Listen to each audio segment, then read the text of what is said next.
Hi, I'm Lindsay from Cake and Commerce, and today I'm going to show you how to make gluten-free chocolate chip cookies that don't suck.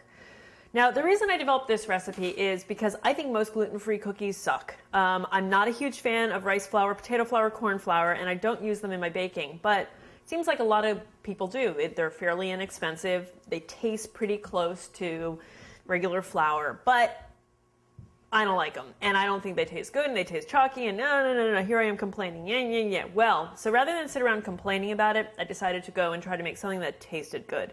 Now, I've made several different versions of chocolate chip cookies, and gotta say, my earlier versions kind of sucked. This one's a lot better because finally, thank you, gluten-free gods, I have discovered teff flour. And teff flour, what I really like about teff is that even though it's super dark, looks kind of like whole wheat, sort of acts like whole wheat, it is not too dissimilar from flour, and it's very neutral tasting. With most gluten-free recipes, you do have to create a blend of different flours, and I don't believe there's any single one baking mix or ratio that's ideal for everything, so I kind of just make it up as I go. And so in this recipe, I've used a combination of teff, which is a very teeny tiny little little grain that grinds up into this stuff that I showed you. Brown rice, sweet brown rice flour, which isn't too grainy and isn't too gluteny and tastes really nice. And there's a little bit of light buckwheat flour, which does have a little bit, it has a little bit of a flavor, but in this percentage doesn't taste too strong. And tapioca flour, which is a nice starch, just kind of brings everything together. So the other thing that's going to be different about this recipe from conventional chocolate chip cookie recipes is instead of using white sugar, I'm using rapadura sugar, which is evaporated cane juice. Instead of using brown sugar, I'm adding a little bit of maple syrup to the mix. It's so small you don't really taste the maple, but it does help create a little bit of a moist chewiness to the cookie. So, like any other cookie, I'm going to measure out all my dry ingredients, which I've done. So I've got my teff flour. I'm just going to put that in there. And my sweet brown rice flour. And my light buckwheat. And the tapioca.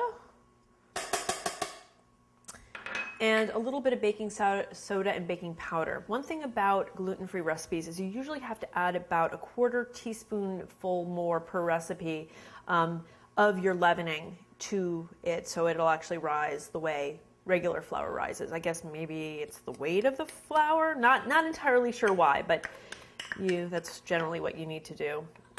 I'm just gonna blend it together. You know, I don't really care for sifting. I'm also going to throw in my salt.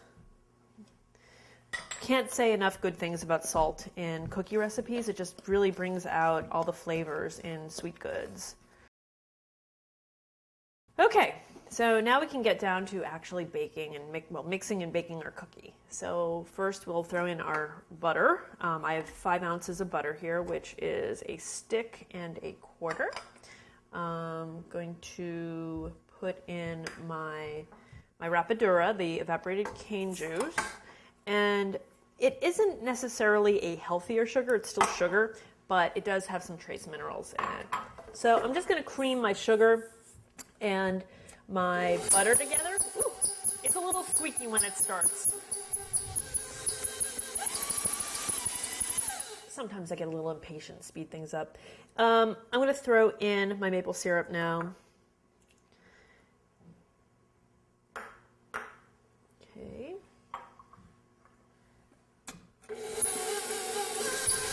Okay, everything's beaten in. Now we have 1 egg. I'm not going to crack it directly in, just in case I get shell in there, and I don't. So we'll just add a single egg. I check the sides. There's just a little that needs to get scraped down. Okay. Now we'll throw in our vanilla. It's about a teaspoon. I put in a little more. I really like vanilla. Okay. So again, I gotta check the blades because now I'm gonna add my dry ingredients. So I finished scraping down the bowl, and now I can add my dry ingredients. And if you're like me, you always make a mess. So I tried to get a bowl that I could actually put in there. You can also do something smart, which is use parchment and just kind of lean it over, but I don't think that far ahead. Okay, we're just going to mix this until it's combined. We don't want to overmix. Okay, I'll show you what it looks like. Looks pretty much like chocolate chip cookie dough. So I'm not a big fan of nuts in my cookies, but I do like a lot of chocolate chips. So that's a package, a 12-ounce package of chocolate chips. You can also add a 10-ounce package, or you could put in chocolate chunks. And if you like nuts, go ahead, add nuts. I like my chocolate chip cookies really simple. There we are.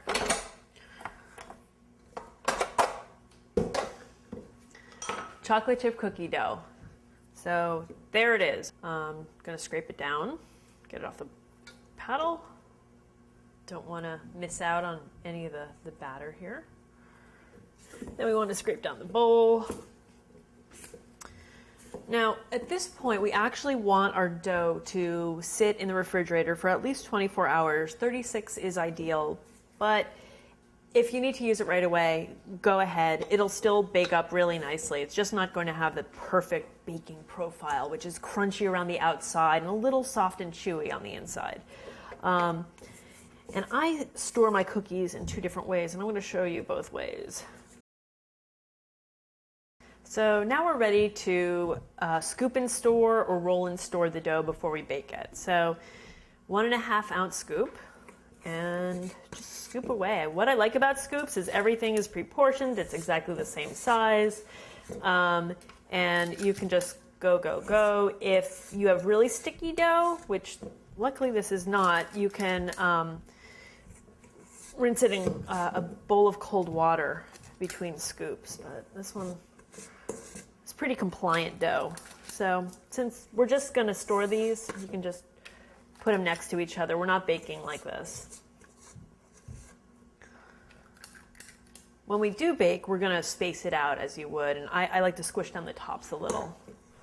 Okay, the other way I store my dough is in logs for slicing. And don't need this anymore. So I'm just basically, actually I'm gonna wet my hands first. It'll be easier to handle. So I'm just gonna take some dough out. With wet hands, the dough doesn't stick. So.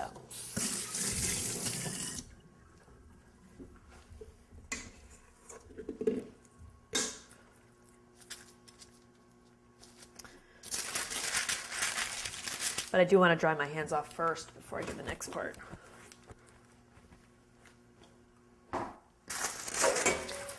Now I'm going to grab a sheet pan and I'm going to press it against the log. I rolled this over like this, and I used my sheet pan, and I just sort of push away from me as I pull the bottom toward me. And this makes a really nice cylinder.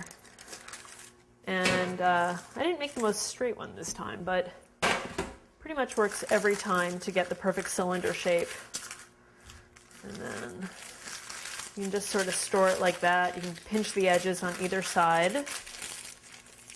And you can also label the parchment dough. So yeah, it's a little messy, but you can label the parchment dough, and that way you can always identify it in your freezer. So this is ready either to be refrigerated and cut and baked tomorrow, or it's ready to be frozen. So it's your choice. And the same thing with the scoops. You can freeze it or refrigerate it and bake it right away. If you're going to refrigerate it, try to use the dough within 3 days.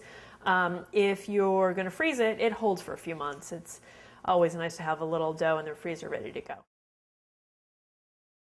Okay, so I've pulled out some cookie dough that I had in my fridge.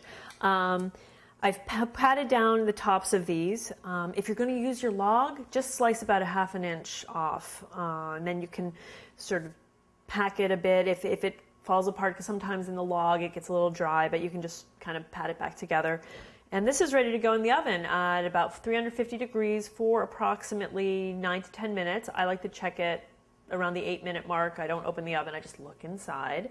My goal is for it to be mostly dry and crisp around the outside and a little chewy and wet on the inside. So I don't want the cookie looking really dry. Also, I'm looking for some cracks at the top. So we'll pop this in.